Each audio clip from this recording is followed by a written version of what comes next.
My name is Moshe Katz, Moshe David Katz, and we're sitting here during coronavirus times and a little more time on our hands than we normally have. So I thought I'd make some videos besides our regular Krav Maga videos and tell a little bit of my story and how I got involved in martial arts, Krav Maga, and so forth, if you find it interesting, perhaps.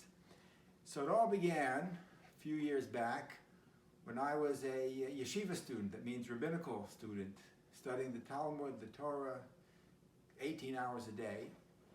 And I had a friend, Gershon Portnoy, who told me about a karate class taking place. And it was in the back of my mind that yes, I should do karate because we had a rabbi, Rabbi Kahane of blessed memory, who said Jews must learn to fight back.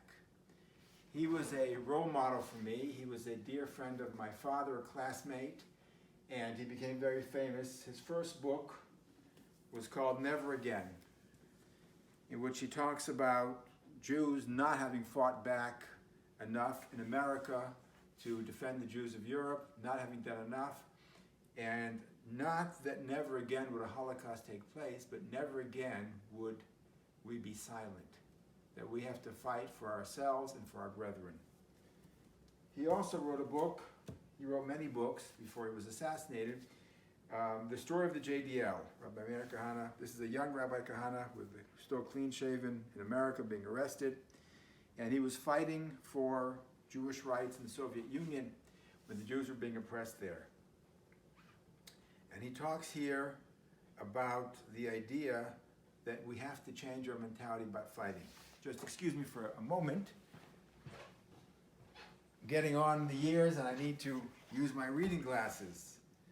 We created a special group of fighters, the Chaya Squad. The word Chaya in Hebrew means beast. We wanted to put out Jewish beasts who would frighten the anti-Semite to the roots of his soul. He writes, if an American Nazi party leader poses a clear and present danger to American Jews, then not to assassinate such a person would be one of the most immoral courses I could imagine. He writes, 3 million Jews in the Soviet Union are being ripped from us now, and it is our obligation to break any and every law now to save them. And one of his great quotes of all time, I am not ashamed to admit it, I do not understand the Jew. I am at a loss to understand a man so clever in business, so keen in science, so intellectually bright in debate, and so incredibly stupid when it comes to saving himself. And the message he told us, young kids in those days, was exactly that. You stand up for yourself, you stand up for your brethren, you stand up for what's right, the cost doesn't matter. You stand up and you fight back. And he advocated things in those days for Jews that nobody was advocating. Violence, he would have these pictures of Jews training in karate and with weapons and say, is this a way for a nice Jewish boy to behave? And the answer was yes, when it's called for. So he was an inspiration.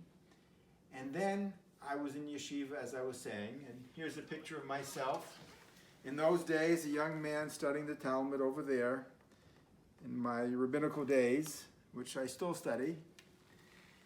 And then a movie came out, The Karate Kid, and my sister-in-law, Michelle, said we should all go watch that movie, and I considered watching movies a frivolous waste of time, but somehow she managed to convince me to go, and she had told me that she would be henceforth devoting herself to study of martial arts after having seen the movie, and she really wanted me to see it. So on a Saturday night, after studying, I joined the whole group of friends and family. We went to watch The Karate Kid. She became pregnant with my nephew Ari and never took a lesson in her life.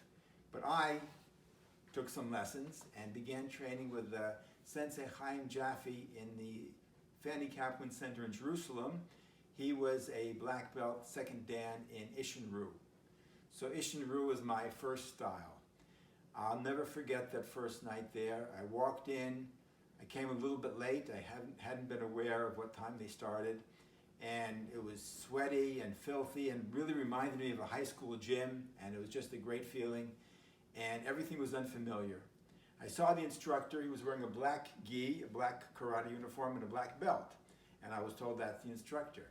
Then I saw another fellow wearing a white gi and a white belt, and I figured he must also be an instructor, because if your belt and your uniform are the same color, you must be an instructor. eventually I understood how the belt system worked. And we started training, and I wrote a letter back to my parents saying, I found something new, karate, and I believe it's going to be good for me. Famous, important words for the future. And I devoted myself to training a couple of nights a week and working hard. I remember there was a fellow named Gedalia who took me under his wing. He was an older guy and a very advanced practitioner. He had the rank of orange belt.